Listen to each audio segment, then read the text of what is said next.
ایسا لگتا ہے ہمارے ملک میں قانون نام کی کوئی چیز نہیں ہے۔ آئین صرف حوالوں اور دکھاوے کے لیے رہ گیا ہے۔ 1973 کے آئین کے آرٹیکل 25 میں واضح لکھا ہے کہ پاکستان کے تمام شہری برابر ہیں۔ اب نا انصافی دیکھیں، اگر ہم بجلی کے بل چیک کریں تو ٹیکسوں کی بھرمار ہے۔ عام آدمی سے کیپیسٹی پیمنٹ کے نام پر بجلی کی وہ قیمت بھی وصول کی جاتی ہے جو بنتی ہی نہیں۔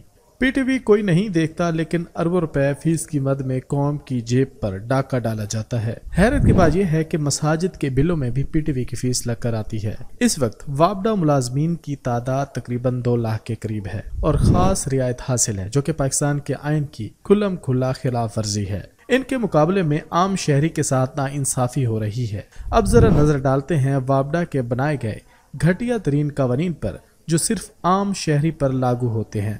عام شہری اگر 200 یونٹ استعمال کرتا ہے تو وہ ان پروٹیکٹڈ کیٹیگری میں آ جاتا ہے۔ ان پروٹیکٹڈ کیٹیگری کا مطلب ہے کہ اگر آپ ایک مرتبہ 200 سے زیادہ یونٹ استعمال کیے ہیں تو اگلے 6 مہینے آپ کو بل زیادہ آئے گا، چاہے اب آپ یونٹ کم استعمال کریں یا زیادہ۔ مطلب ایک جرم کی سزا 6 مرتبہ ملے گی۔ ایک عام شہری 200 یونٹ استعمال کرتا ہے تو وہ جرم کرتا ہے۔ ایک وابڈا ملازم کا بل سامنے آیا جس کے مطابق وابڈا ملازم 1200 یونٹ استعمال کرتا ہے تو بل 0۔ اسی وابڈا ملازم نے اگر اگلے مہینے 1119 یونٹ استعمال کیے ہیں تو پھر بھی بل 0 آتا ہے، جبکہ اسی وابڈا ملازم کا 1248 یونٹ پر اگلا بل صرف 2000 پہ آیا، جبکہ عام شہری کا 200 یونٹ پر بل 10 ہزار سے بھی زیادہ آ رہا ہے۔ وہاں پر 1200 یونٹ پر بجلی بالکل فری ہے۔ اب آپ خود اندازہ لگا لیں 2 لاکھ ملازم اس قوم کے اوپر کتنا بڑا بوجھ ہے۔ وابڈا ملازمین کی موٹی موٹی تنخواہیں ملنے کے بعد ان کو بجلی کے فری یونٹ دینا کہاں کا انصاف ہے؟